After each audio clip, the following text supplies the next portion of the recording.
From snowflakes to sunbeams, a tropical journey. In the town of Hazleton, Pennsylvania, the winter air was crisp and biting. A thick blanket of white snow covered the rooftops like icing on a cake. Inside their cozy home, Gyro and Sierra were busy.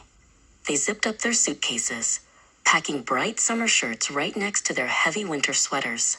They were getting ready for a big adventure, far away from the ice. The morning of the trip was a flurry of activity. The sun hadn't even woken up yet, but the family was ready. Their dad, Danilo, carried the heavy bags to the car, his boots crunching loudly on the frozen driveway. Sierra followed close behind, wrapped in her puffy coat, carrying her favorite stuffed animal and a bag of snacks for the long ride. At the airport, everything was fast and exciting. People were rushing in every direction with rolling bags that clicked on the floor. Their mom, Xiomara, held the tickets tightly and checked the big glowing screens to find their gate. Gyro stayed right by her side, clutching his backpack and watching the giant airplanes taxiing past the tall glass windows. Soon, they were high above the world. The airplane hummed like a giant bee as it soared over the Atlantic Ocean. Gyro and Sierra shared a window, watching the white clouds turn into little islands of cotton. They talked about the Dominican Republic and the wonderful things they would see when they finally touched down in the land of sunshine. When the plane doors finally opened in the Dominican Republic, a wave of warmth greeted them.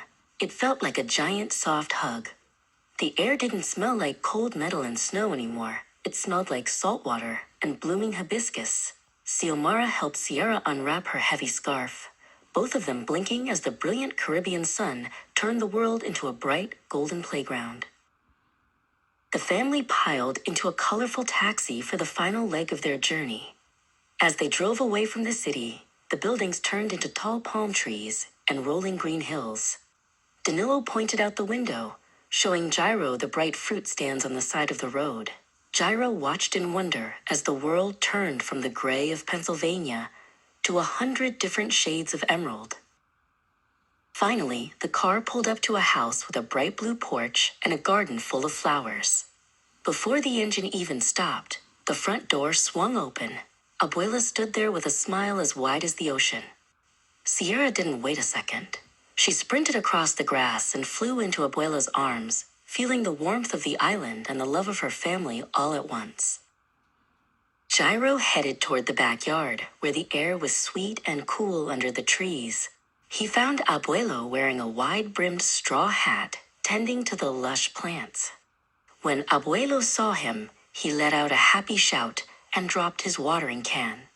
Gyro hugged him tight, noticing that Abuelo's hands were rough and strong, smelling like rich earth and fresh rain. That evening, the kitchen was the busiest place on the island. The sound of a wooden pylon mashing garlic echoed through the house. Abuela stood at the stove, a big spoon in her hand, showing Sierra how to stir the bubbling sancocho.